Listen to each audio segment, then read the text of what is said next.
Hello guys, welcome back to my new blogs Tumpa Katha blog channel. আমার চ্যানেলে তোমাদের অনেক স্বাগত। তোমরা সবাই কেমন আছো? আশা করি ভালো আছো। আমিও ভালো আছি। আমি টুম্পা চলে এসেছি প্রতিদিনের মতো নতুন একটা ছোট্ট ভিডিও। তো সকাল সকাল যেমন কথা উঠে পড়েছি, জানো তো সকালে ডেলি রান্নার ঝামেলাটা তো থেকেই যায়। তো রান্নাঘরে যাব, কী করছি না করছি চলো শেয়ার করি। তো তার আগে বলে নিই যে তোমরা অনেক অনেক সাপোর্ট করো, ভালোবাসা দাও, আর আমার চ্যানেলটা যাতে এগিয়ে যায় সেই একটুখানি সাহায্য চাই, যাতে গ্রো হয়। আর নতুন করে তো কিছু বলার নেই, এটা ডেলি বলে বলে থাকি আর কি। তো গাইস দেখো, ছোটো ছোটো করে মা পটলগুলো কেটেছে। এগুলো আমার কম্য না, কারণ আমার অত ধৈর্য নেই।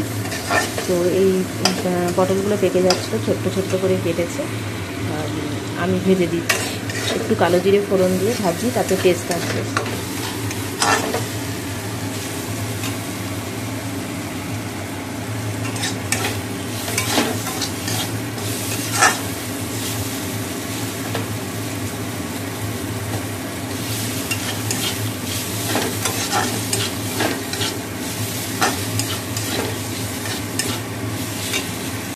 তো গাইস, এই যে কলমি শাকগুলো দেখছো, এইগুলো কিন্তু বাজারের কেনা না, এটা আমাদের গাছে হয়েছিল, সেই জন্যই এতটাই অল্প। তো মা কেটেছে, এটা ভেজে নেব।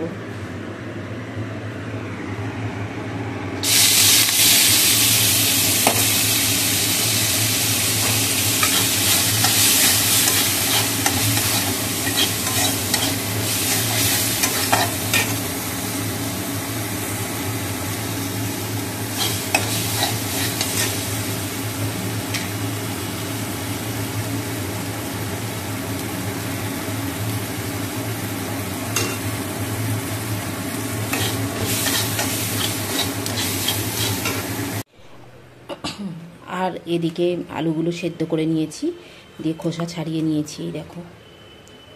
আচ্ছা, আর তোমার সিমুইটা বার করে রেখেছি, সিমুইয়ের পায়েস হবে, তার জন্য দুধটা গরম করলাম, আর আলুটার দম হবে। তো চলো সাথে থেকো, চাটা খেয়ে নিই। দেখো, আলুগুলো একটু ভেজে তুলে নিচ্ছি, তাহলে টেস্টটা ভালো আসে আর কি।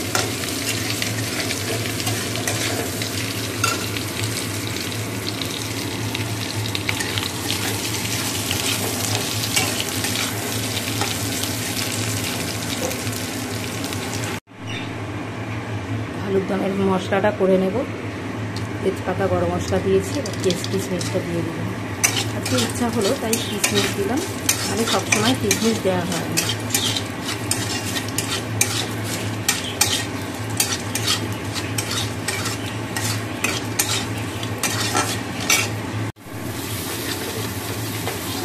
আলুর দমের মশলাটা কষে নিলাম, আর আলুগুলো ভেজে রাখা আলুগুলো সব দিয়ে দেবো।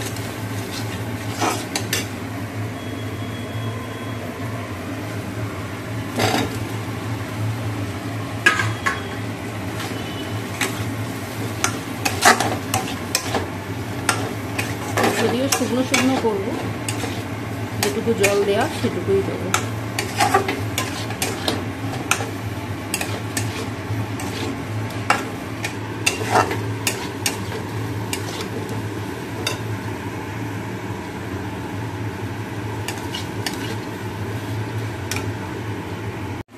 তো গাইস দেখো, গরম জল করে দিয়ে দিচ্ছি।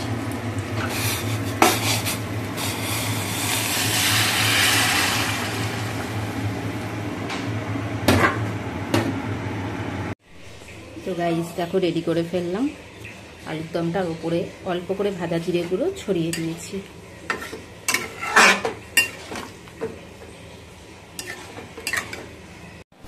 গাইস রান্না তো হয়ে গেল কমপ্লিট, এবার বাসনগুলো চটপট করে ধুয়ে নেব।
শেষ করছি।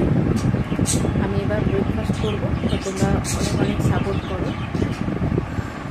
ভালোবাসা দিও, যাতে আমার চ্যানেলটা এগিয়ে যায় তাড়াতাড়ি করে, সাকসেসফুল হয় তাড়াতাড়ি করে।